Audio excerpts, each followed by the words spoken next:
और प्रेम से बोलिए श्री सत्यनारायण भगवान की, वृंदावन बिहारी लाल की जय।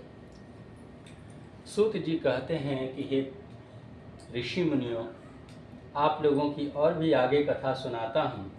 बार बार सभी अध्यायों में यही आया है कि प्रसाद का त्याग नहीं करना चाहिए। कुछ लोगों का ऐसा भी सवाल होता है कि प्रसाद का त्याग कर ही देंगे तो क्या हो जाएगा। तो एक समय की बात है कि तुंगध्वज नाम के राजा थे और वो राजा प्रजा पालन में इतने तत्पर थे कि अपने पुत्र से भी अधिक अपने प्रजा को मानते थे। संजोग एक बार उन्होंने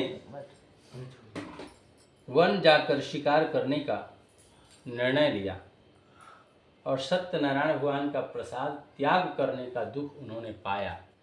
कैसे पाया? तो जंगल में शिकार करने के उद्देश्य से पहुँचे और अनेक प्रकार के मृग आदि पशुओं को उन्होंने मार डाला।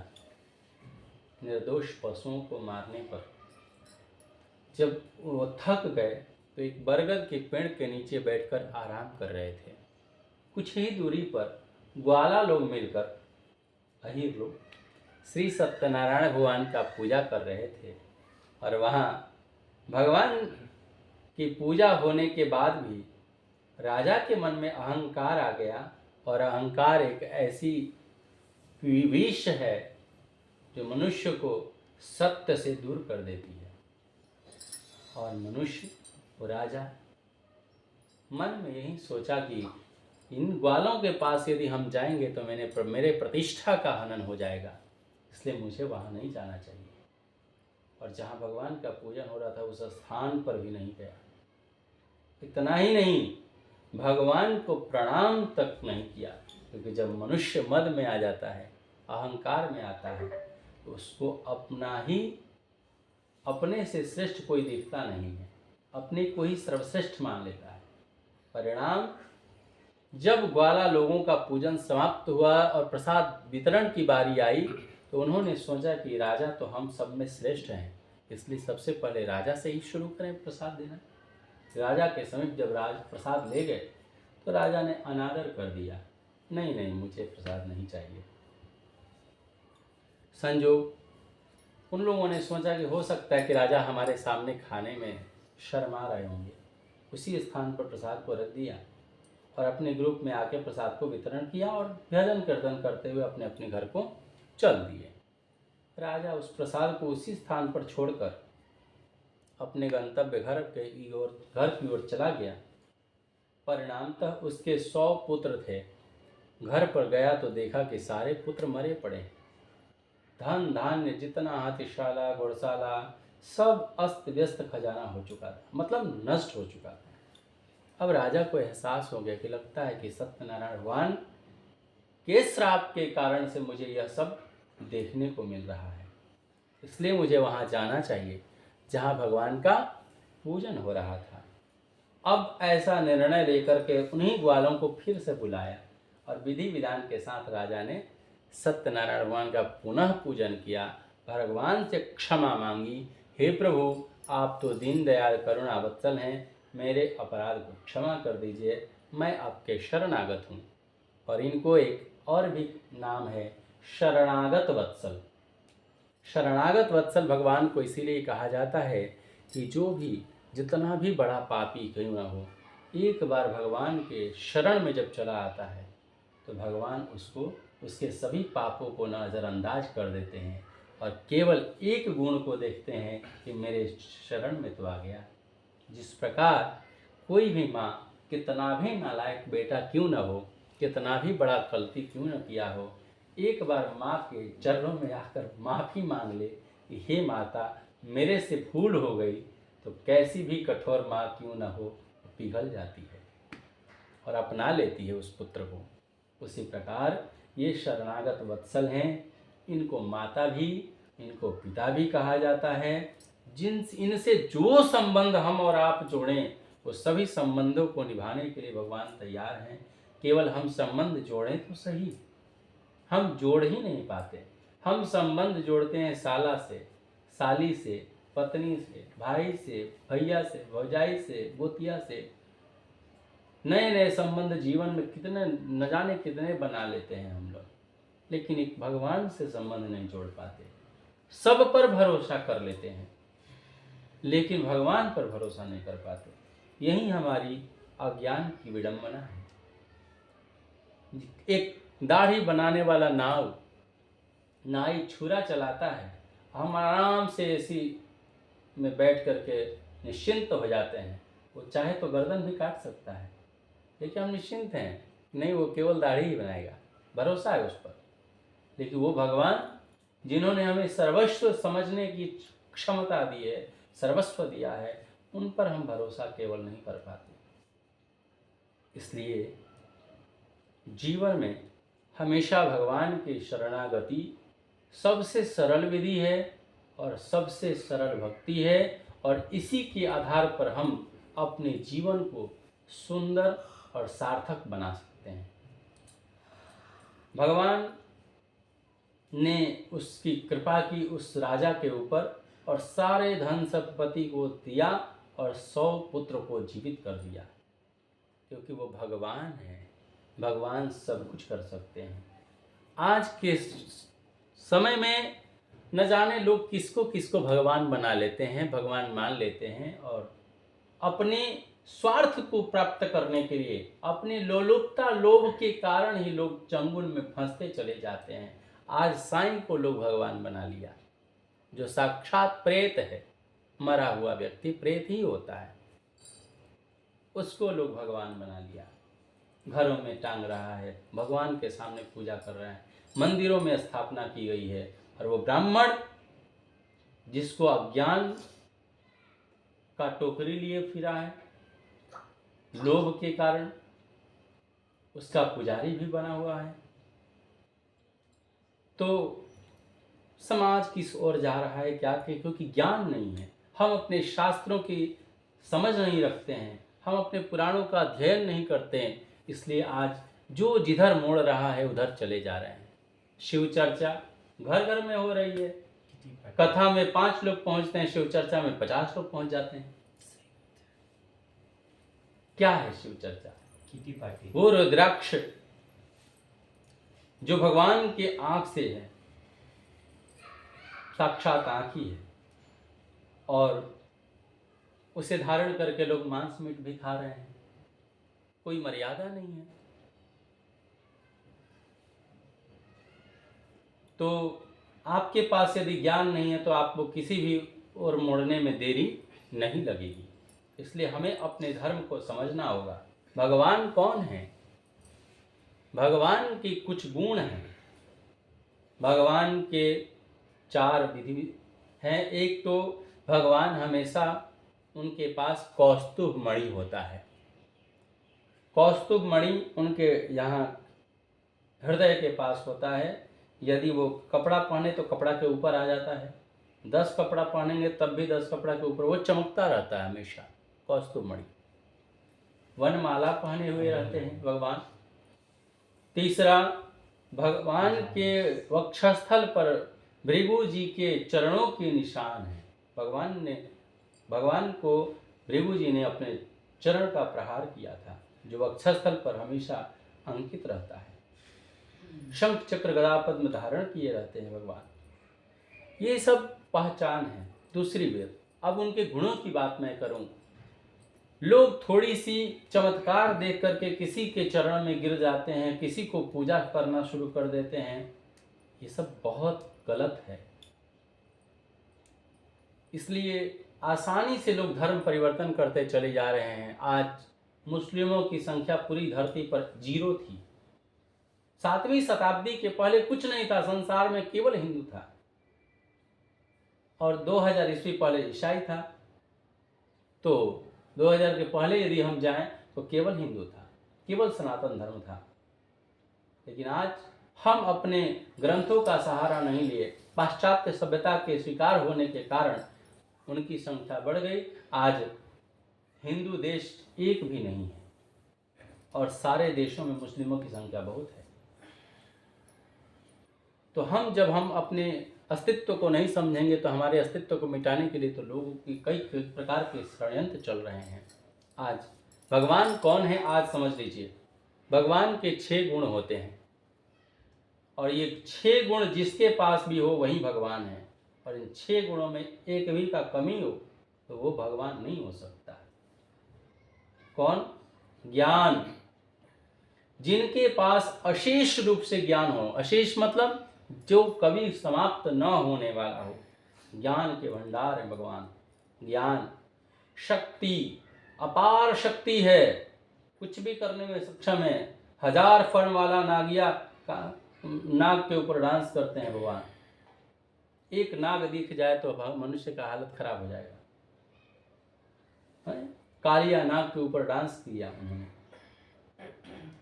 उसके बाद ज्ञान, शक्ति, बल भी उनमें अपार है।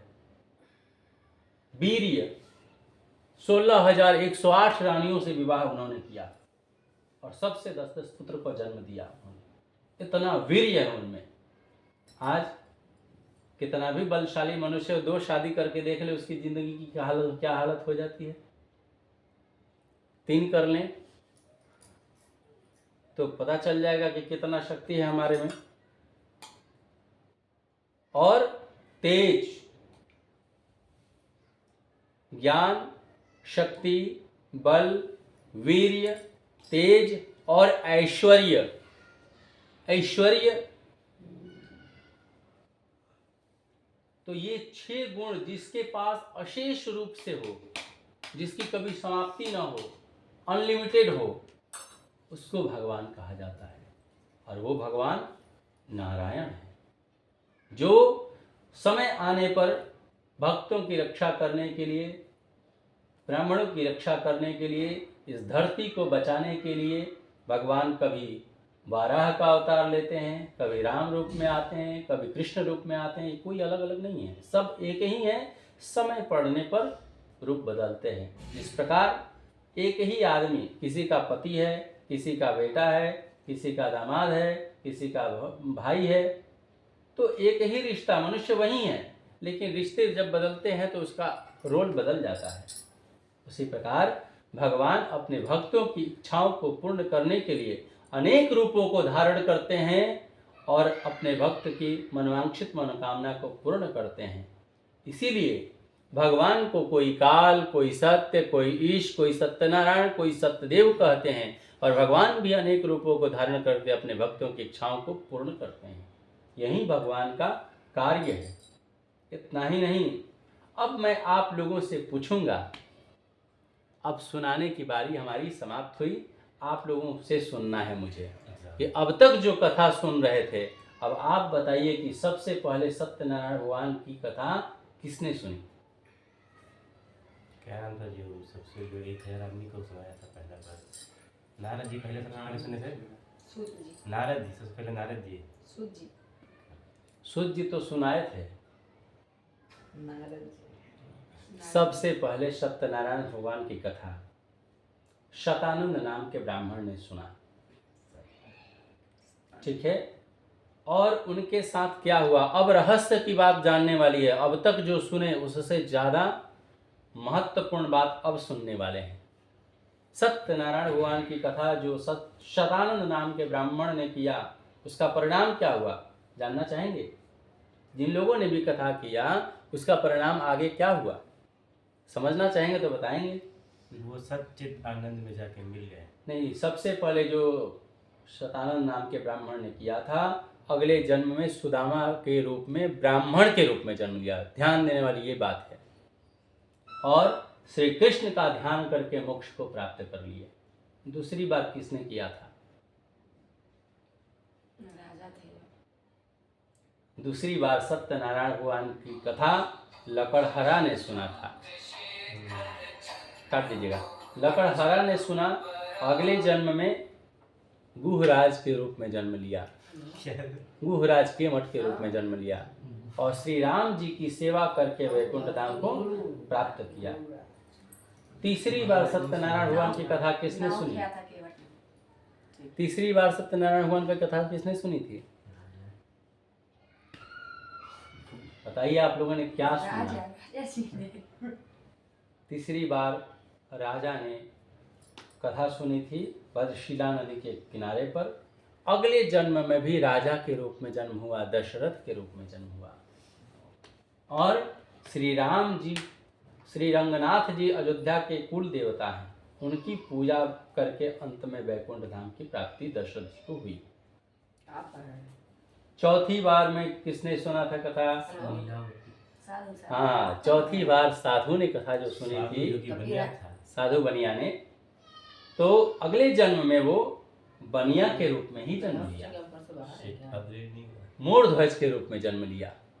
और मूढ़ध्वज ने अपने स्वयं पत्नी मिल करके अपने पुत्र को बीच से आरे से चीर दिया और भगवान के चरणों में दे करके मोक्ष को प्राप्त हो गया। मूढ़ध्वज आरा के रहने वाले थे, आरा से उन्होंने चीरा था, इसीलिए आरा शहर का नाम आरा पड़ा। तो बेटा को ही काट दिया बीच से। जी, अपने पुत्र को ही दोनों मिल करके पीठ से काट दिया और भगवान के चरणों में दे दिया, मोक्ष को प्राप्त हो गया। भगवान खुश हो गए। भगवान खुश हो गए, जीवित भी कर दिए। वो केवल परीक्षा लिए थे। भगवान चंद मिनटों में क्या स्वीकार कर सकते हैं। अंतिम कथा किसने सुनी थी? बेटी ने। अंतिम कथा तुंगध्वज नाम के राजा ने सुना था, जिन्होंने हीरो का सम्मान नहीं दिया।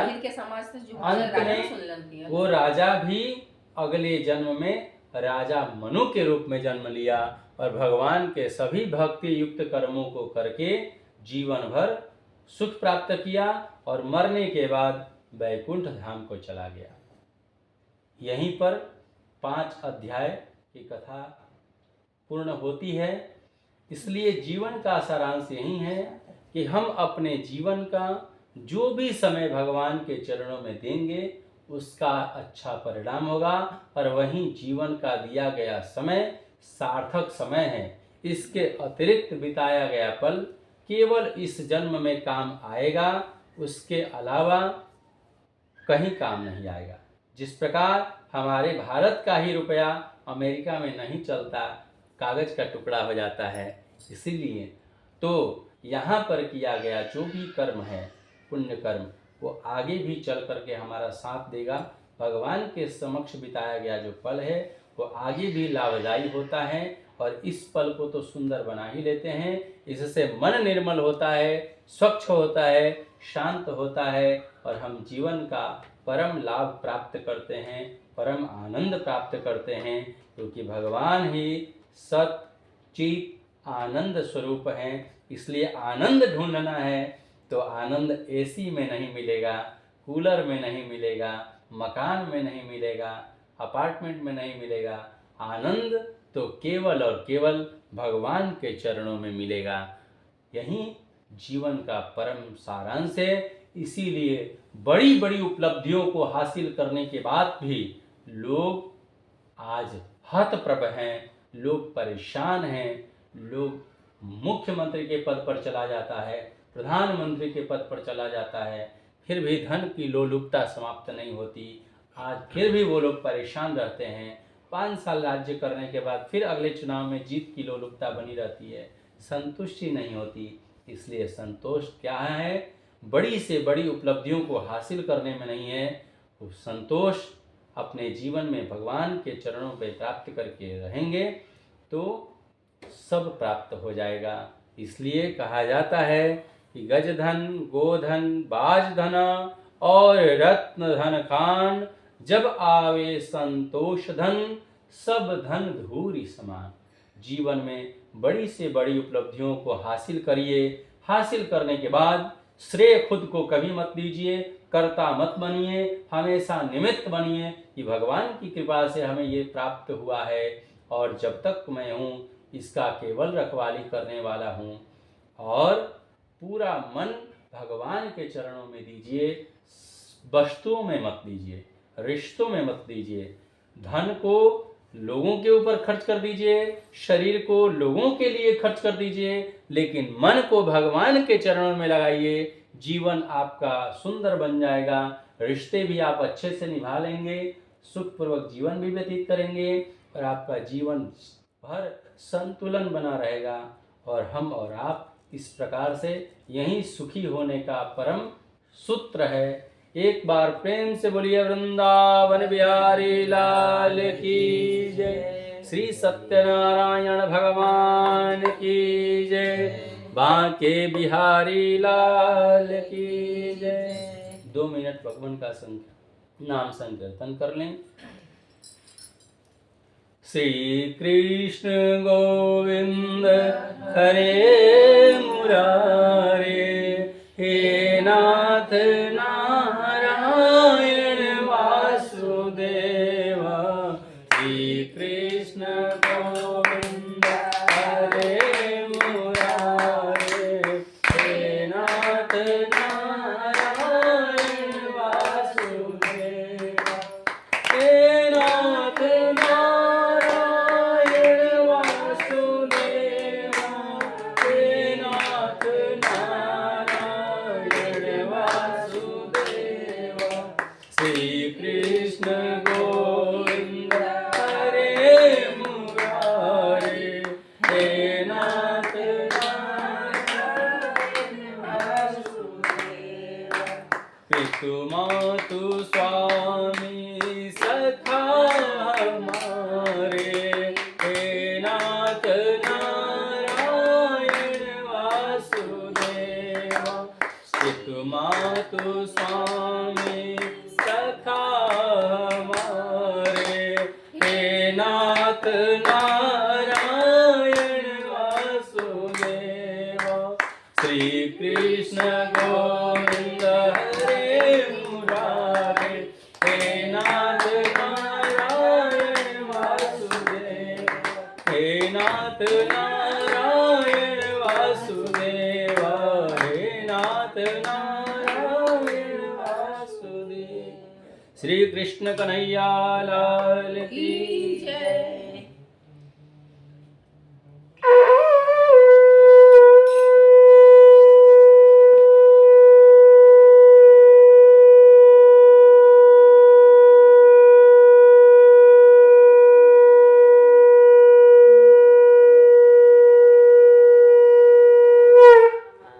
बोलिए वृंदावन बिहारी लाल की